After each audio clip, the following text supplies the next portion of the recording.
আসসালামু আলাইকুম। আশা করছি সকলে ভালো আছেন। আজ আমি দেখাবো রমজান মাসে কিভাবে আপনারা পেঁয়াজুর ডাল সংরক্ষণ করবেন। আর যেভাবে সংরক্ষণ করে দেখাবো এতে পেঁয়াজুর স্বাদ অটুট থাকবে। কোনো রকমে পেঁয়াজুর স্বাদ কিন্তু নষ্ট হবে না। আর খুবই সহজে আপনারা এই পেঁয়াজুটা গোটা রমজান মাস জুড়ে খেতে পারবেন। একটা পাতিলে এখানে নিয়েছি 1 কেজি মতো খেসারির ডাল। আর এই ডালটাকে খুব ভালো করে পরিষ্কার করে নিয়েছি। আপনারা চাইলে এই খেসারির ডালের সঙ্গে মসুর ডালও মিক্স দিতে পারেন। এখন আমি পর্যাপ্ত পানি দিয়ে ভালো করে ডালগুলোকে কষলে কষলে পরিষ্কার করে নিব। আমি এই ডালগুলোকে 2 থেকে 3 বার পরিষ্কার করে ধুয়ে নিয়েছি। দেখে বোঝা যাচ্ছে কতটা পরিষ্কার হয়েছে। এখন আমি পরিষ্কার পানি দিয়ে এটাকে ভিজিয়ে রাখবো 4-5 ঘন্টার মতো।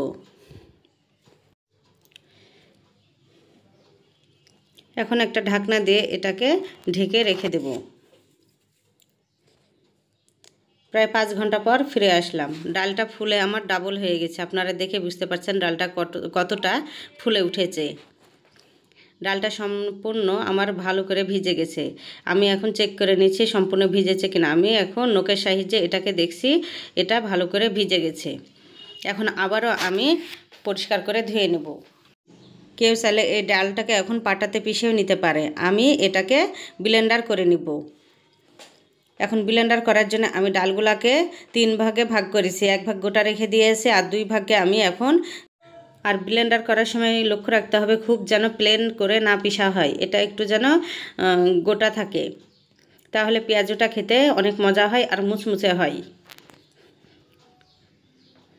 দেখে বুঝতে পারছেন আমি কতটা প্লেন করে পিষেছি। আমি খুব একটা প্লেন করে পিষিনি, একটু গোটা আছে।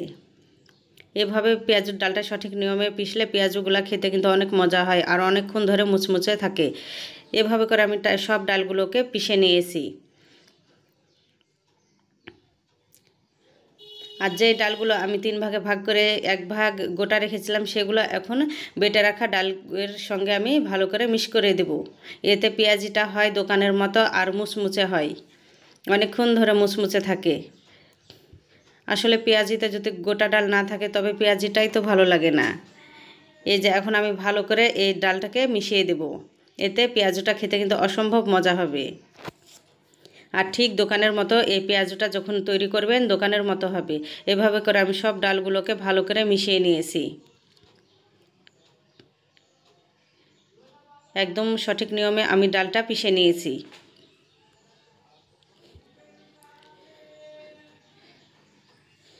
আর এই ডালটাকে আমি যেভাবে সংরক্ষণ করব সেটা এখন আমি দেখাচ্ছি। আমি কখনো একসঙ্গে ডাল বেটে বক্সে রাখি না, এতে রমজান মাসে অতিরিক্ত ঝামেলা মনে হয় আমার কাছে। আর আলাদা আলাদা করে এইরকম ছোট সাইজ পলিথিনে যদি আমরা ডালটাকে ভাগ করে রাখি তাহলে কোনো সমস্যা হয় না। ফ্রিজ খুলে একটা করে বের করে নিলেই আমাদের পেঁয়াজটা করা হয়ে যায়। আমি এই ছোট পলিথিনগুলোকে নিয়েছি। এখন আমি আমার পরিমাণ মতো করে ডালগুলোকে উঠিয়ে নেব। আপনারা আপনাদের প্রয়োজন অনুযায়ী যতটুকু ডাল লাগবে ততটুকুই পলিথিনে আলাদা করে রাখতে পারেন। এতে ঝামেলা দেখবেন একদম কমে যাবে। এভাবে করে আমি আমার পরিমাণ মতো ডালটাকে নিয়ে পলিথিনে একটা করে গিঁট মেরে দেব।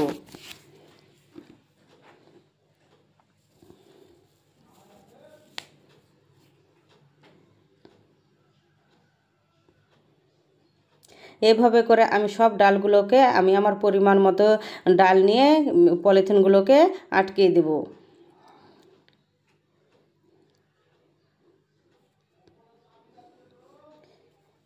দেখে বুঝতে পারছেন যে কতটা ঝামেলাহীন এই ফ্রোজেন করা এই ডালগুলো। এভাবে করে আমি সব ডালগুলোকে পলিথিনে উঠিয়ে নিয়েছি। এখানে আমার 1 কেজি ডালে প্রায় 20টা মতো হয়েছে।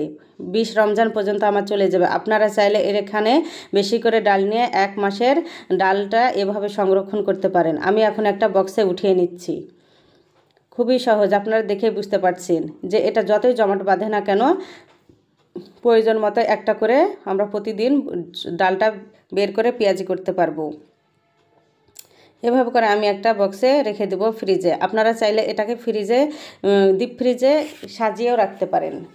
প্রতিদিন একটা করে বের করবেন আর পেঁয়াজু বানাবেন ঝামেলা ছাড়াই। আমার ভিডিওটা যদি একটু আপনাদের ভালো লাগে তবে আমাকে like, comment, share and subscribe করে আমার পাশে থাকবেন। অবশ্যই কমেন্ট